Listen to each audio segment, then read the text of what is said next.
Hi hello नमस्कार सर्वांना. सर्वप्रथम श्री स्वामी समर्थ. आणि आज फायनली तो दिवस आला होता ज्या दिवशी आपले पप्पा जाणार आहेत.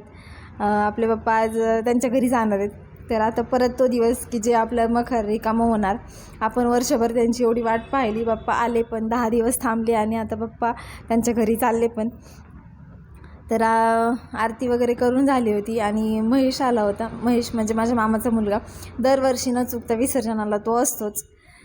तर तो आला होता आणि आरती त्यांनीच केली होती. ते काही मी शूट केलं नाही मोबाईलमध्ये.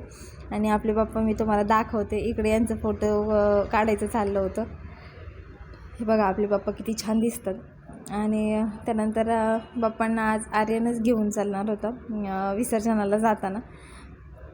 कितीही नाही म्हटलं तरी हा जो विसर्जनाचा क्षण हा कोणालाच आवडत नाही आणि तो येतोच. 10 दिवस झाले की आपल्याला पप्पांना घेऊनच जावं लागतं.